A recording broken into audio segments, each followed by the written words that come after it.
Assalamualaikum warahmatullahi wabarakatuh and good day everyone. I am Fauzia binti Cik Mat, will presenting our research topic developing a formula for revising and redistributing the allocation of lecture rooms among the main departments at Politeknik Dickson. Let me start with introductions. Lecture room allocation is an essential element in the operational framework of educational institutions, significantly impacting the quality of education, resource utilizations, and overall students' experience. Effective lecture room allocation ensures that the educational environment is conducive to learning, support the logistical needs of both student and department, and maximizes the efficient use of institutional resources. In Politeknik Dickson, we have 62 lecture rooms available and distributed among 4 main departments, which is Civil Engineering Department, Electrical Engineering Department, Mechanical Engineering Department, and Commerce Department. Each department offers a different number of programs, and current distributions appear to be imbalanced and in need of redistribution. Properly allocated lecture rooms among departments is to prevent the underutilization of space, ensuring that every room is used to its full potential. Problem statement. Traditionally, allocation process has been handled manually, involving significant human effort and coordinations. However, the manual method has several challenges that can affect the efficiency and fairness of classroom usage. Inefficient utilization of resources is also concerned with manual classroom allocation. As a result, some classrooms may remain underutilized while others are overbooked, leading to an imbalance in resource allocations. Additionally, the allocations of lecture rooms in Politeknik Dickson has not been reassessed for a significant period of time. Despite the increasing in program in some departments, no adjustments or review have been made to the allocations of lecture rooms. There is two objectives for our research. First one is to analyze the existing methods of lecture room allocation to identify inefficiencies, imbalance, and area for improvement. And the second one is to create a formula using Microsoft Excel based on department needs, student enrollment, and available resources to ensure equitable distributions of lecture room. Literature review. From Liu 2020, effective methods for addressing distributions and allocation challenges often involve the implementation of scheduling algorithms that can optimize class size and subject allocations based on various constraints, including faculty qualifications and student enrollment patterns.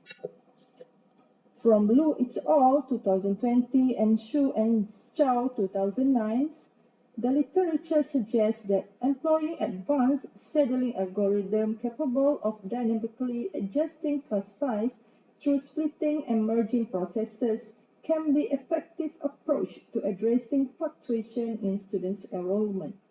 Moreover, this algorithm not only focuses on maximizing student satisfaction, but also emphasizes the efficiency of resource allocation, promoting collaboration across departments in managing classroom spaces effectively and reducing the occurrence of underutilized facilities.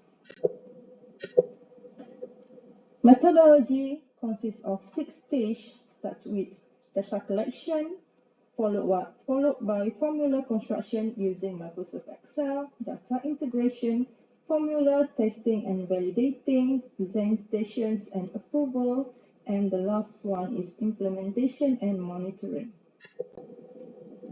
For the first stage, the data collected from students of per department. The data shows the number of students each semester for each department in 5 years.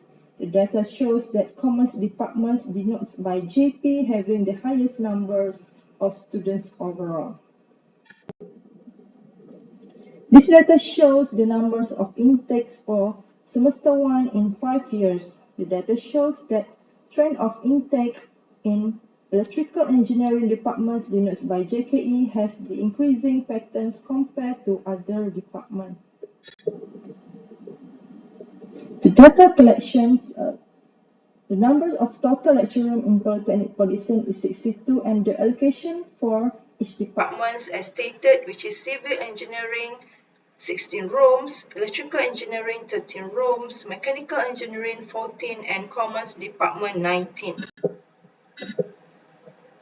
The next stage is formula constructions using Microsoft Excel. The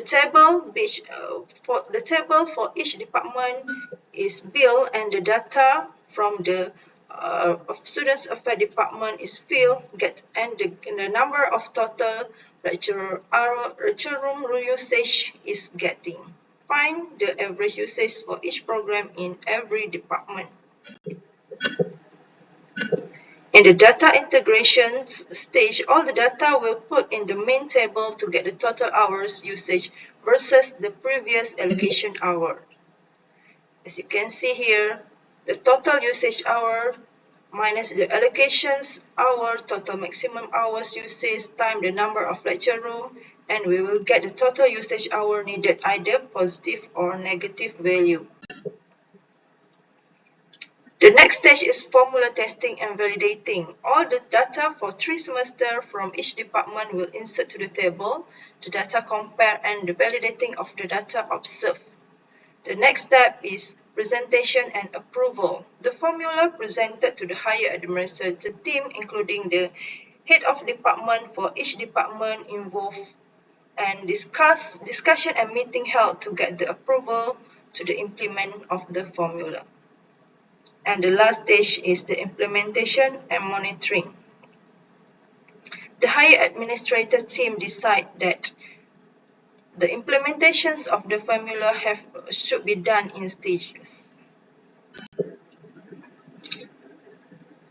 And this is the finding for our formula. This is the number of lecture rooms, shows the numbers of lecture rooms that insufficient and unutilized for each department for session 1, semester 1. The finding shows that the average number of lecture room that insufficient and utilized for each department is shown in table. And the result shows that in average, JKA, which is civil engineering department, having 3 lecture rooms unutilized, while JKE and JP having insufficient lecture room. Meanwhile, JKM having enough lecture room allocated. As the conclusion, the finding revealed that the previous distribution was imbalanced and needs to be redistributed. Proper allocation will address the issue of lecture room shortage, thereby enhancing the effectiveness of teaching and learning and optimizing the utilizations of lecture rooms. The importance of proper resource allocations in education lies in its ability to ensure that all educational resources, such as lecture rooms, are used effectively and equitably. This is not only enhance the quality of teaching and learning, but also maximize the potentials of available resources, reducing waste and lead to improved academic outcomes, better student satisfaction, and more efficient use of institutional resources. That's all from me. Thank you.